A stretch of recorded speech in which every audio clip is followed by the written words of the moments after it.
my thoughts. I like what we did there.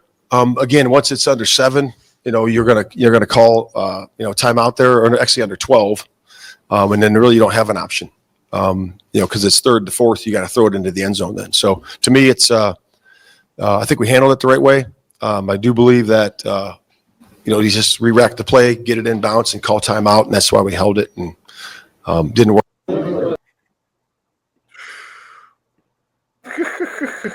That fool. What a fool. I mean, this guy is unbelievable. He seriously, I don't believe what I just heard from him. Seriously, I don't see how you defend yourself in that situation, because he tried to say, well, it's under 12, you call it timeout. Yeah, but guess what? Here's the thing. You took off about 30 seconds of clock trying to line up to the line of scrimmage after a sack instead of just calling a timeout. As a result, it led to less than 10 seconds in the game, only enough time for one more play by the time he got it off. So, did you think maybe call a timeout when you saw the game clock tick down to 12 seconds?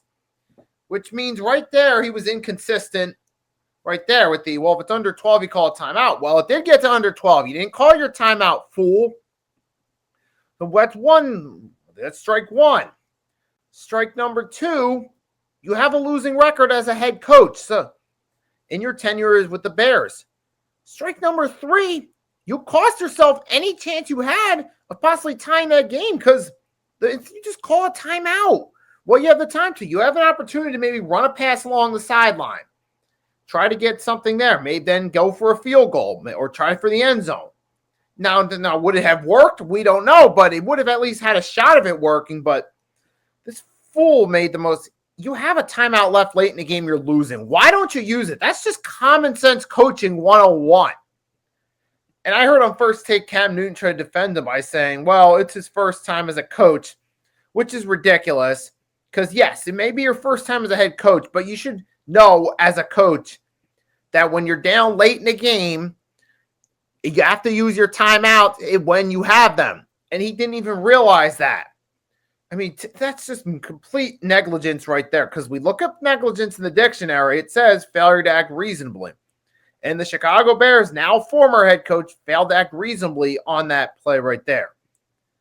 I mean, it's really bad when you're fired the day after the game because of incompetent play calling. Not to mention the fact this team was 4-2.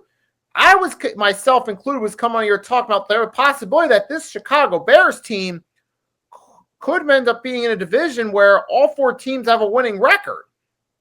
And now the Bears have dropped for 6 straight games now and are 4-8, in part because of poor coaching. They should have fired him during the offseason and gotten a new coach to start with Caleb Williams and start fresh. But this happens this has happened repeatedly. Football Talk with Bo pointed this out in the Sunday Countdown show. With the Bears have a history going back to like the 2010s. They drafted Mitchell-Trubisky. John Fox was the coach. He gets fired in between years 1 and 2 for Trubisky. Justin Fields steps in 2021. Nagy gets fired in between 21 and 22. Justin Fields is a new coach his second year. Caleb Williams gets drafted in 2024.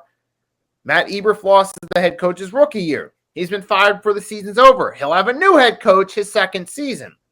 So that's another problem with the Bears management organizations. They keep putting themselves in this situation where their drafted quarterbacks have different coaches year 1 and year 2, which is hard to develop a quarterback when they don't have a coaching style to get used to playing under. Because if you're a quarterback, you come in your rookie year, you have to try to learn a system. You spend the whole season trying to learn a system, work on your game, get familiar with your coach. Then your coach is out. Year 2, you got to start over with a new coach, learn that coach's system, and hope it works out.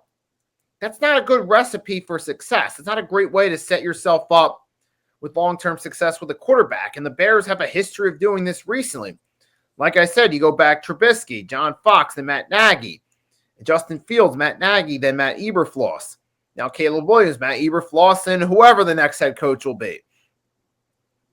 But this goes to show you that, yeah, the Chicago Bears made another poor coaching hire when they hired him. The fact that that he made such a decision so horrible that you decided to fire him as a result of it during a game, in a close game that you almost came back and won. But the decision-making by the coach at the end was so horrific that, and his excuse to defend himself was so poor that they had to fire him. That, my friends, is the sign of poor coaching.